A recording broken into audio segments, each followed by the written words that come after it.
Essa dupla, J. Júnior, Rafa Rezende, que está fazendo uma imersão paulista nessas últimas semanas. J, Rafa, boa noite. A bola conseguiu rolar aí hoje à noite? Boa noite, Thiago. Boa noite a todos. Olha, e antes um registro, hein? Para quem gosta de levantar dados, né? 14 anos que não tínhamos um 0-0 entre Ponte e Palmeiras, desde 2004. E aconteceu aqui o 0-0.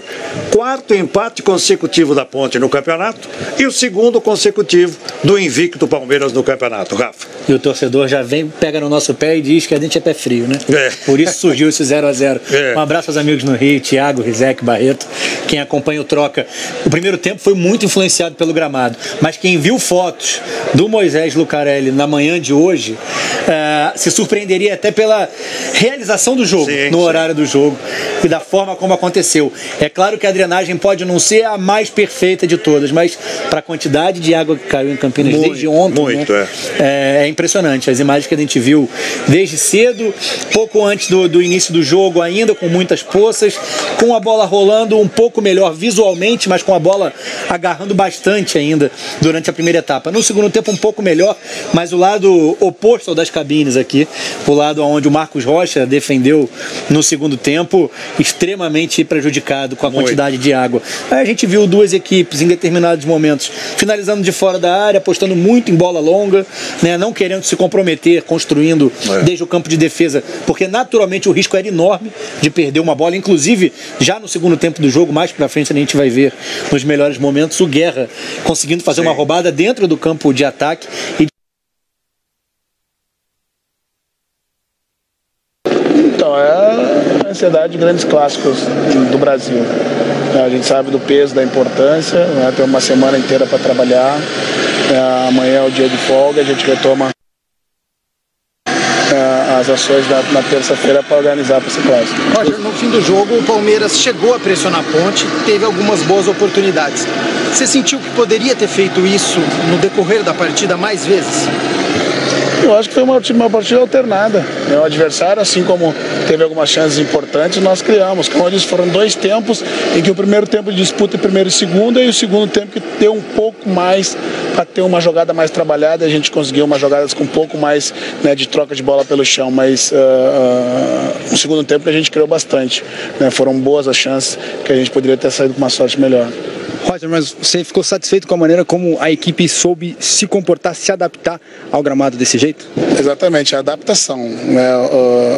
Em gramado pesado é muito jogo de contato físico, é muito jogo de primeira e segunda bola, é muito jogo de profundidade, né, porque o adversário alça a bola e espera que tenha um erro defensivo, e daí se beneficie disso, né, chute de finalização e finalização de longa distância para que haja rebote. Isso tudo aconteceu hoje. Eu fiquei satisfeito, né, por a gente ter entendido que o jogo pedia nesse momento, que a gente tinha que fugir um pouco das características mais técnicas dos nossos jogadores. De uma certa forma, você já pensou antes dessa partida no jogo contra o Corinthians, Roger, ao deixar o Felipe Melo pendurado no banco e o Borja descansando com dores no joelho? Não, o Borja não descansou, ele foi retirado da partida em função, né, de um problema no joelho. E o Felipe não se recuperou adequadamente, né, do jogo de quinta-feira. Eu pensei no jogo de hoje, levar para campo aqueles que tivessem melhores condições para a gente poder vencer o jogo. Roger, eu queria que você falasse um pouco, a gente está falando sempre da questão do gramado, né? Você falou que o time se adaptou, mas pela característica de jogo, né, me parece que o time não conseguiu fluir tanto como toques rápidos, teve que arriscar muito de fora da área. A gente viu o Dudu numa sequência ali de 3 chutes, tentando também vencer o goleiro. Como é que é para o treinador que vê isso acontecer em campo e às vezes não tem como colocar a parte tática em virtude do gramado como adversidade? Não, é se adaptar, como eu disse, o jogador ter o entendimento do jogo e se adaptar ao que a partida pede. Em alguns momentos nós teremos que fugir a nossa característica, né? Não adiantava num campo com pouca condição de troca de passe, vou dizer, em função da chuva, né? Não da qualidade do do gramado, né? Ele no campo seco é muito bom.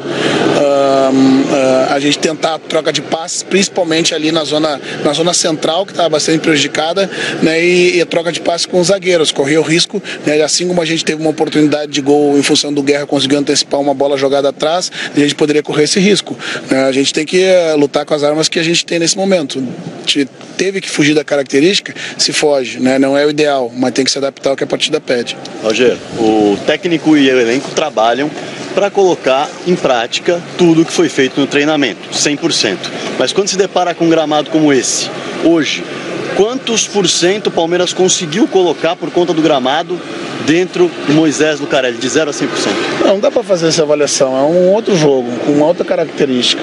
Né, se trabalha para que você tenha um jogo apoiado, né, buscar as profundidades. Né, quando não se consegue isso, se adapta. Né, a adaptação hoje era fazer um jogo de enfrentamento físico. A gente pegar o número de divididas que houve no campo, o número de bolas aéreas, disputas aéreas, né, é muito superior num jogo normal. Né, o número de chutes fora da área também é maior. Números de faltas laterais, que mesmo por vezes perto do meio campo se joga na área, é maior do que um jogo normalmente efetuado. Né, então é difícil fazer uma avaliação, né, do que se leva para campo, né, do que se trabalha. O importante para mim é que você tem que ter esse recurso de adaptação que o jogo pede. Roger, e é um jogo em que o desgaste físico é maior e acaba sendo bom que o time tenha uma semana inteira para trabalhar para enfrentar o Corinthians só no sábado? Não tenha dúvida. Talvez se o jogo fosse na quarta-feira, pelo estado do gramado, né, muito pesado, os jogadores teriam mais dificuldade para recuperar. Não tenha dúvida que nas avaliações físicas da terça-feira, os testes CK, né, de percepção de esforço, vai aparecer o peso do gramado, né, naqueles jogadores, até os mais leves, né, que acabam sofrendo um pouco mais com esse tipo de gramado. Não tenha dúvida que o desgaste é maior. O Roger. Aí então o técnico Roger Machado conversando com a gente aqui na coletiva de imprensa Jota. Obrigado, Jodá. Rafael. Bom, foi uma análise muito nesse sentido do segundo tempo ter sido um pouco mais apresentável, né, para futebol do que o primeiro, e o Palmeiras realmente tenha produzido algumas oportunidades para buscar o resultado. Não conseguiu. A Ponte Preta dentro da sua característica também. Então o segundo tempo do jogo mostrou um pouco a cara de Palmeiras e Ponte. Sim. Mais do que a gente teve a oportunidade de ver no primeiro tempo. Essa é a mensagem que fica. De qualquer forma, a Ponte com essa necessidade de se afirmar como mandante, e o Palmeiras tendo na reta final do Paulista 2 clássicos, né? Não só o Corinthians, como também na penúltima rodada o São Paulo. Isso chama atenção nessa reta final porque está, de certa forma, inserida na estreia da Libertadores. Quinta-feira sai o adversário, jogo de volta, Guarani e Júnior Barranquilla. O Júnior venceu a ida, né?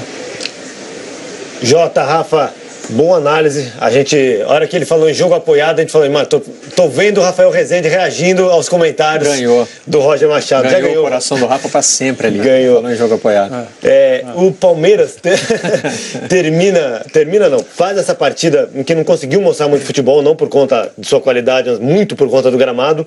E o próximo confronto pelo Paulistão vai ser contra o Corinthians, sábado que vem, no estádio do Palmeiras. O Corinthians joga amanhã só para fechar, aliás, na Arena Corinthians, né? Na Arena do Corinthians em Itaquera. Corinthians que joga só amanhã pelo Paulistão contra o RB Brasil. E o que esperar? Já todo mundo já pensando mais no clássico, né? Eu acho, antes de responder o que esperar, tem que ver o que o Corinthians vai fazer amanhã, porque o Corinthians vem de 2 derrotas no Campeonato Paulista, que não quer dizer nada para projetar ao longo do ano, mas tem muita histeria nas análises. Você acha que o Corinthians vai mudar na Palmeiras? Não quero dizer sobre isso, mas acho que assim, eu já tenho visto que o tom das conversas, embora o ano passado tenha nos ensinado a ter um pouco mais de calma com a formação das equipes, porque a essa altura do campeonato a gente olhava o Corinthians e projetávamos um ano ruim para o Corinthians, tá todo mundo muita informação, então acho muito cedo analisar qualquer coisa de qualquer time nesse momento, mas pode ser uma pressão a mais para o Corinthians, se ele não tiver um bom resultado amanhã, entrar para esse jogo de sábado. Não é bom chegar para o clássico com 3 derrotas contra pequeno. E olha, no sábado o Corinthians tem esse clássico Palmeiras e no meio de semana já estreia pela Libertadores. Quer dizer, tudo começa a se encavalar no calendário desse início de ano. Rafa, Jota, muito obrigado. Boa noite, amigos. Boa noite, amigos. Valeu. Valeu, amigos. Seguinte, vamos então para o assunto mais quente.